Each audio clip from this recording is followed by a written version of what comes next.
Israel Iran మధ్య కొనసాగుతున్న యుద్ధం విషయంలో కేంద్ర ప్రభుత్వం మౌనం దౌత్యం వైఫల్యాల కనిపిస్తోందని కాంగ్రెస్ అగ్రనేత సోనియా గాంధీ విమర్శించారు. ఇక ఇజ్రాయెల్ ఇరాన్ల మధ్య కొనసాగుతున్న యుద్ధంపై భారత మౌనం వహించడాన్ని సోనియా గాంధీ తప్పుబట్టారు.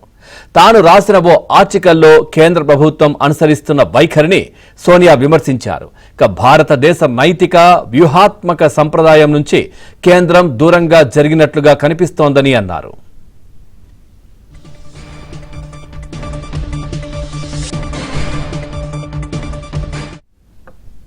టెహ్రాన్పై టెల్ అవీవ్ చేస్తున్న దాడులు చట్ట విరుద్ధమైనవిగా, సార్వభౌమాధికార ఉల్లంఘనగా సోనియా అభివర్ణించారు.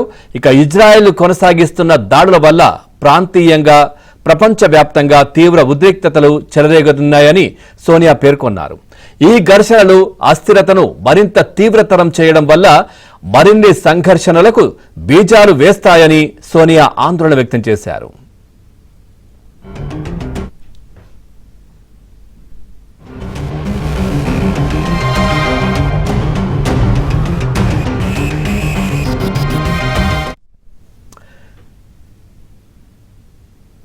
ఇరాన్ అమెరికాల మధ్య అణు చర్చలకు మార్గం సుగమం అవుతున్న సమయంలో టెల్ అవీవ్ ఒక్కసారిగా టెహ్రాన్లోని అణు స్థావరాలపై దాడులకు దిగడం సరైన చర్య కాదని సోనియా అభిప్రాయం వ్యక్తం చేశారు.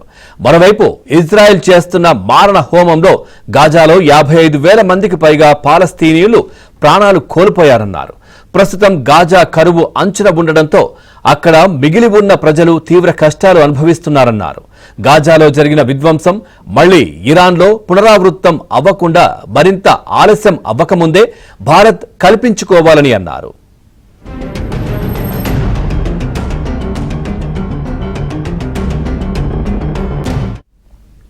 భారత్కు ఇరాన్, ఇజ్రాయిల్లతో దీర్ఘకాలిక దౌత్య సంబంధాలు ఉన్నాయని సోనియా గుర్తు చేశారు.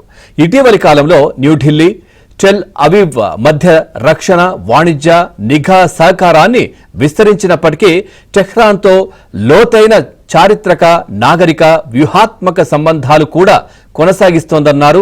ఇక పశ్చిమాసియాలో ఉద్రిక్తతలు తగ్గించడానికి, యుద్ధ నివారణ విషయంలో ఇరు దేశాలు చర్చలు జరపడానికి భారత్ తన వంతు చర్యలు తీసుకోవాలని సోనియా కేంద్ర ప్రభుత్వానికి విజ్ఞప్తి చేశారు.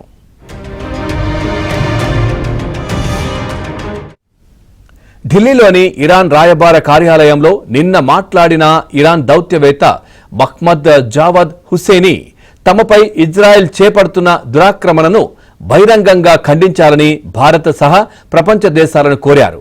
ఇజ్రాయెల్ అంతర్జాతీయ చట్టాలను ఉల్లంఘిస్తూ తమ దేశంలోని కీలక ప్రాంతాలను ధ్వంసం చేస్తోందని అన్నారు. ఈ నేపథ్యంలో సోనియా వ్యాఖ్యలు ప్రాధాన్యం సంతరించుకున్నాయి.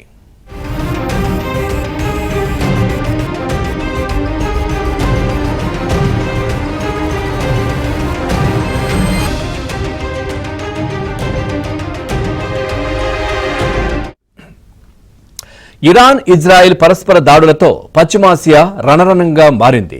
ఈ క్రమంలో కేంద్రం ఆపరేషన్ సింధు చేపట్టి అక్కడి భారతీయులను వెనక్కి తీసుకొస్తోంది. ఇక ఇందులో భాగంగా పొరుగు దేశాలకు చెందిన విద్యార్థులను కూడా అక్కడి నుంచి తరలిస్తూ భారత్ తన గొప్ప మనసు చాటుకుంది.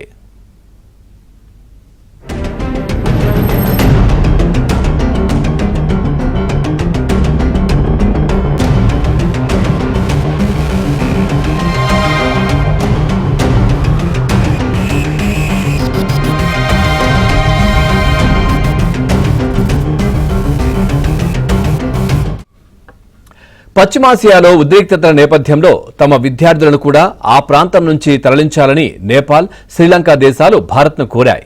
దీంతో ఆ దేశాల పౌరులను ఆపరేషన్ సింధులో భాగంగా విమానాల్లో తరలించాలని నిర్ణయించింది. ఇక టెహ్రాన్లో భారత రాయబార కార్యాలయం ఈ విషయాన్ని ఓ ప్రకటనలో పేర్కొంది.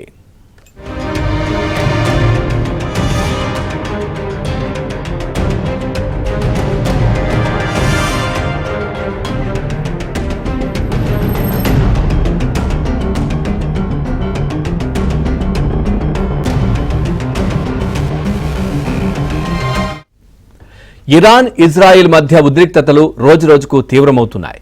ఈ క్రమంలో అక్కడి భారతీయులను తరలించేందుకు ప్రభుత్వం చర్యలు చేపట్టింది. ఈ క్రమంలో ఉద్రిక్తతల నేపథ్యంలో తన గగనతలాన్ని మూసివేసిన ఇరాన్ భారత్ కోసం ప్రత్యేకంగా మినహాయింపు ఇచ్చింది. దీంతో 3 విమానాల్లో దాదాపు 1000 మంది విద్యార్థులు స్వదేశానికి రానున్నారు. అందులో ఇప్పటికే 517 మంది చేరుకోగా మిగిలిన వారిని కూడా రప్పించేందుకు భారత్ కృషి చేస్తోంది.